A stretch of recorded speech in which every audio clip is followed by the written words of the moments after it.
L'histoire d'Israël est, dès ses fondations, une épopée tissée dans la trame du conflit. Sa survie et son identité se forgèrent face à des empires colossaux et à des voisins implacables. Pour comprendre cette résilience millénaire, il faut remonter au premier récit, là où un peuple émergea entre le fleuve et le désert. La tradition place l'origine de cette saga avec l'Exode. Un groupe d'esclaves hébreux, mené par un prophète nommé Moïse, s'enfuit de la puissance égyptienne. Le pharaon, incarnation d'un ordre établi et divin, voyait en cette revendication de liberté une insupportable rébellion. Son armée, la plus redoutable de l'époque, se lança à leur poursuite. Le récit fondateur ne célèbre pas une victoire militaire conventionnelle, mais un salut miraculeux et une libération collective, où cette expérience marqua à jamais la psyché du peuple. Il était né non par la conquête, mais par la délivrance face à une oppression écrasante. L'établissement en terre de Canaan ne signifia pas la paix. Les tribus d'Israël, encore mal fédérées, se heurtèrent aux peuples établis. Les Cananéens, avec leurs cités fortifiées, représentaient un défi militaire et une tentation culturelle. Leur culte, leurs pratiques, constituaient un contre-modèle permanent. Les conflits étaient locaux, brutaux et souvent indécis. Cette période des juges fut une alternance chaotique de périodes de relative autonomie et de sombre soumission. Des ennemis surgissaient alors comme un marteau frappant l'épine dorsale des tribus. Les Madianites, nomades des déserts de l'Est, lançaient des raids dévastateurs pour piller les récoltes. Leur mode de guerre, rapide et insaisissable, mettait en lumière la vulnérabilité des colonies israélites. Mais la menace la plus structurante vint de l'Ouest. Les Philistins, un peuple de la mer établi sur la côte, étaient d'une nature différente. Ils maîtrisaient la technologie du fer, un avantage décisif qui leur conférait une supériorité militaire écrasante. Leur présence était celle d'une puissance organisée, expansionniste, avec une confédération de cités-États et une culture guerrière. La pression philistine devint si intense qu'elle força une transformation radicale dans le camp israélite. La période des juges, avec son système tribal décentralisé, montra ses limites face à un adversaire aussi discipliné. La nécessité fit loi. Pour survivre, les tribus durent se unir, centraliser le pouvoir et se doter d'une armée permanente. C'est ainsi que naquit la monarchie. Le premier roi, Saül, fut littéralement un produit de la guerre contre les Philistins. Son règne fut une longue campagne défensive, souvent désespérée. L'armée philistine tenait les hauteurs, contrôlait la technologie et semait la terreur. La fameuse confrontation dans la vallée d'Éla résume ce déséquilibre. Le champion philistin, Goliath, cuirassé de fer, défiait l'armée d'Israël. Il incarnait la puissance écrasante, la technologie supérieure, l'intimidation par la force pure. La victoire inattendue du jeune David, avec une simple fronde, devint le symbole archétypal du faible triomphant du fort par l'audace et la foi. Cette victoire fut un tournant psychologique, mais la guerre était loin d'être gagnée. Le règne de David transforma la dynamique. Il unifia réellement les tribus, s'empara de la forteresse de Jérusalem pour en faire sa capitale, et engagea une série de campagnes offensives. Sous son commandement, les armées d'Israël ne se contentèrent plus de résister aux Philistins. Elles les repoussèrent, les contenant à leur territoire côtier. David étendit son influence sur les royaumes voisins, créant un espace tampon. Pour la première fois, Israël n'était plus une collection de tribus en sursis, mais un royaume régional avec une capitale, une administration et une armée redoutable. L'ennemi avait forgé l'unité. Son fils, Salomon, hérita de cette paix relative. Il bâtit le temple de Jérusalem, symbole ultime de la centralisation religieuse et politique. Son règne fut marqué par la splendeur, la diplomatie et le commerce. Mais cette façade dorée cachait des failles. L'effort de construction était colossal. D'où les impôts pesants et le vieux particularisme tribal n'avaient jamais vraiment disparu. Salomon avait géré l'empire, mais il avait négligé le cœur de son peuple. Le poids de la gloire était lourd à porter. À sa mort, la fracture fut immédiate et totale. Le royaume se scinda en deux entités rivales et affaiblies. Israël au nord, avec sa capitale Samarie, et Juda au sud, centré sur Jérusalem. Cette division fratricide fut la catastrophe absolue. Elle annulait d'un coup l'œuvre d'unification de David. Désormais, les deux petits royaumes, souvent en conflit l'un contre l'autre, étaient avant des proies bien plus faciles. Ils avaient perdu l'essentiel, leur unité face à l'adversité. La période de puissance était révolue. Une nouvelle et bien plus terrible menace émergeait déjà à l'horizon, dans les plaines mésopotamiennes. Les empires se réveillaient.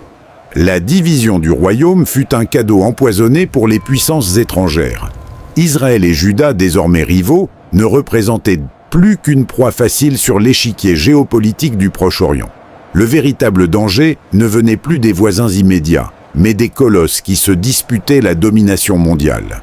Le peuple hébreu allait être broyé par la mécanique impitoyable des empires. Le premier coup tomba sur le royaume du Nord, Israël. L'empire assyrien, avec sa capitale Ninive, était une machine de guerre d'une efficacité terrifiante. Sa stratégie reposait sur la terreur systématique. Sièges impitoyables, déportations massives de populations entières et supplices publics pour briser toute velléité de résistance. Les rois d'Israël, pris dans des jeux d'alliances désastreux et des révoltes de palais, ne purent opposer qu'une défense désunie. La capitale, Samarie, tomba après un long siège en 722 avant notre ère. La suite fut le scénario assyrien classique, appliqué avec une froide précision.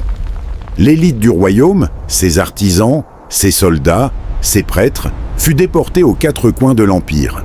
À leur place, l'Assyrie installa des populations venues d'autres contrées conquises. Le royaume d'Israël cessa définitivement d'exister. Ces 10 tribus, mélangées aux nouveaux arrivants, formèrent les Samaritains, un peuple méprisé par le Sud. La leçon était claire. La rébellion contre l'ordre impérial menait à l'effacement pur et simple.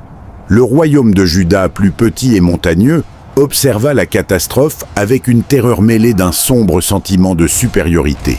Les prophètes de Jérusalem y virent le châtiment divin pour l'idolâtrie du Nord. Juda devint un vassal tremblant de la Syrie, payant un lourd tribut pour survivre. Mais la domination assyrienne, aussi écrasante fut-elle, n'était pas éternelle. Un nouvel empire émergea à Babylone, renversant la puissance de Ninive. Le maître changea, mais la logique de suggestion demeura. Juda, sous le roi Sédécias, tenta une fois de trop de secouer le joug babylonien. Ce fut une erreur fatale. Le roi Nabuchodonosor II n'avait pas la patience de ses prédécesseurs assyriens. En 587 avant notre ère, après un siège épouvantable marqué par la famine, l'armée babylonienne enfonça les murailles de Jérusalem. La ville fut mise à sac. Le temple de Salomon, cœur symbolique et religieux de la nation, fut réduite en cendres.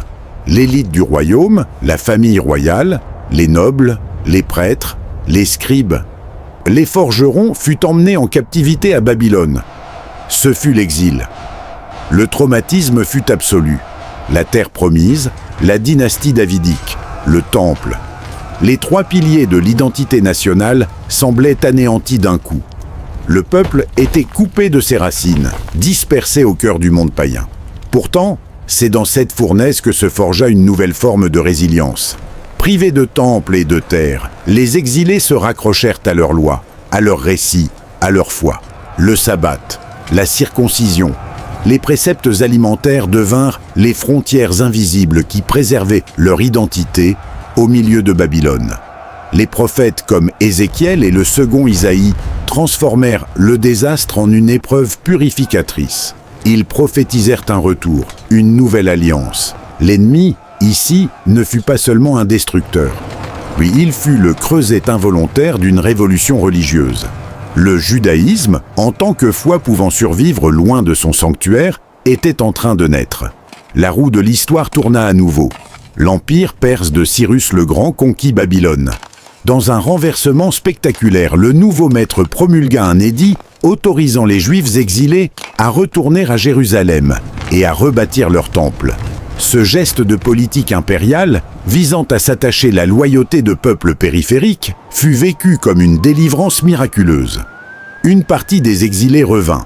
Ils reconstruisirent un second temple, bien plus modeste que le premier, et restaurèrent une communauté centrée sur la loi, sous la tutelle bienveillante mais ferme de l'Empire perse.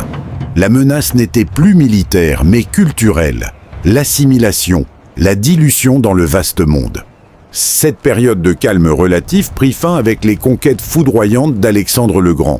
La culture grecque, l'hellénisme, se répandit comme une marée sur tout le Proche-Orient. Après la mort d'Alexandre, la Judée tomba sous la coupe des souverains grecs d'Égypte, les Ptolémées, puis de ceux de Syrie, les Séleucides. Sous le règne d'Antiochos IV Épiphane, la pression devint intolérable. Ce n'était plus une simple domination politique, c'était une guerre contre l'âme juive. Antiochos interdit la pratique de la Torah, profana le temple de Jérusalem en y installant une statue de Zeus et en y sacrifiant des porcs. La circoncision fut punie de mort. L'Empire cherchait délibérément à éradiquer l'identité juive par la coercition culturelle et religieuse. La réponse fut une révolte d'un genre nouveau. Elle ne fut pas menée par l'armée d'un roi, mais par une famille de prêtres, les Maccabées, et leurs partisans. Ce fut une guerre de guérilla sainte, une résistance populaire et fanatique contre la puissance militaire supérieure des Séleucides. Contre toute attente, cette rébellion réussit. Les Maccabées purifièrent le temple, événement commémoré par la fête de Hanouka, et établirent un royaume juif indépendant pour la première fois depuis des siècles. La victoire était éclatante. Elle prouvait qu'une résolution farouche pouvait triompher d'un empire. Mais cette indépendance, née dans le feu sacré de la révolte, allait bientôt se confronter à une puissance d'une nature différente. Une puissance qui ne venait plus de l'Est, mais de l'Ouest. Une puissance qui allait apporter avec elle, non pas des statues de Zeus, mais des aigles d'or et la loi implacable de Rome. L'indépendance des Asmonéens, née de la révolte maccabéenne, fut de courte durée. Les descendants des héros dégénérèrent en dynastie de princes hellénisés, déchirés par des querelles fratricides. Leur règne affaibli ouvrit la porte à une intervention qui allait sceller le destin de la Judée pour des siècles. En 63 avant notre ère, le général romain Pompée entra dans Jérusalem. Rome, la République puis l'Empire, n'était pas un ennemi comme les autres. Sa puissance était systémique, bureaucratique, écrasante. Elle tolérait les cultes locaux, mais exigeait une soumission politique absolue et le paiement du tribut. La Judée devint un État client, un protectorat où Rome plaçait et déplaçait les rois à sa guise. Ce fut dans ce contexte qu'Hérode le Grand, un Iduméen imposé par Rome, monta sur le trône. Bâtisseur de génie, il agrandit et embellit le temple de Jérusalem jusqu'à en faire une merveille du monde antique. Mais cette magnificence était un leurre. Hérode était un tyran paranoïaque, haï de son peuple, dont la puissance ne tenait que par la faveur de Rome. Sa mort plongea le pays dans le chaos. La colère contre l'occupant romain et ses collaborateurs montait, alimentée par des factions aux idéologies radicales.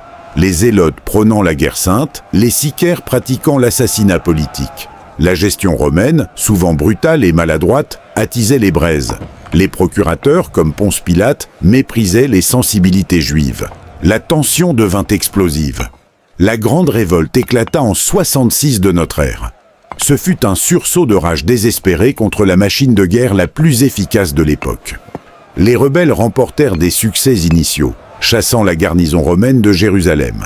Mais Rome ne pouvait tolérer cette insurrection. L'empereur Vespasien, puis son fils Titus, envoyèrent des légions aguerries. La répression fut méthodique, impitoyable. Ville après ville, forteresse après forteresse, la résistance fut écrasée. Le point culminant du drame fut le siège de Jérusalem en l'an 70. Les factions juives, divisées, se battirent entre elles dans la ville assiégée, ajoutant l'horreur de la guerre civile à celle du siège. Les légions romaines finirent par percer les murailles, investirent la ville et mirent le feu au temple. Le sanctuaire central du judaïsme fut réduit en ruine, une seconde et définitive fois. Seul le mur occidental, un vestige de l'esplanade, resta debout.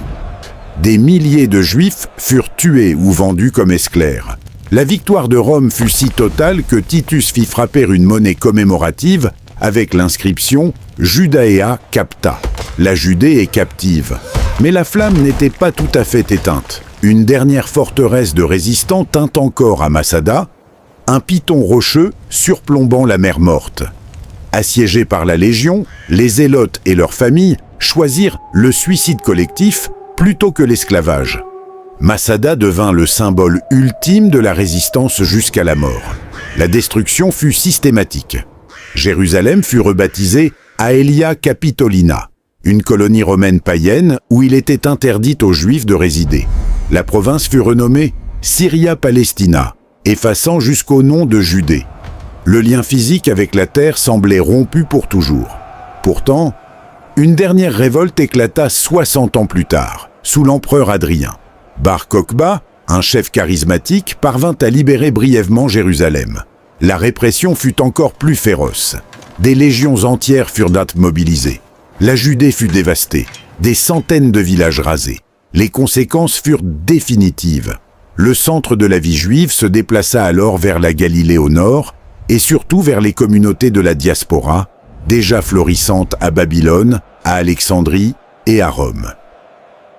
Le judaïsme, une fois de plus, se réinventa. Sans temple, sans sacerdoce, sans terre, les sages, les rabbins, recentrèrent la vie religieuse sur l'étude de la Torah, la prière et l'observance des commandements dans la vie quotidienne. Le livre et la synagogue remplacèrent l'autel. L'ennemi avait détruit le cadre national, mais il avait involontairement consolidé la foi comme colonne vertébrale d'un peuple désormais dispersé. Ainsi, à travers les siècles, chaque confrontation avait sculpté l'identité juive. L'Égypte avait forgé le récit de la libération. Les Philistins avaient imposé l'unité. La Syrie et Babylone avaient enseigné la résilience dans l'exil. Les Séleucides avaient provoqué la révolte pour la pureté religieuse. Rome, enfin, avait consommé la dispersion, transformant un peuple territorial en une communauté de foi et de mémoire à travers le monde. Les ennemis, dans leur volonté de domination ou d'anéantissement, avaient été les artisans involontaires de cette ténacité unique. Le peuple juif avait survécu à la disparition de tous ses bourreaux. Son histoire n'était pas celle d'une succession de défaites, mais celle d'une permanence obstinée, portée par une loi, un récit et une promesse qui transcendèrent chaque empire, chaque destruction, chaque exil. Le combat avait changé de nature, mais il n'était jamais terminé. La mémoire elle-même était devenue une patrie.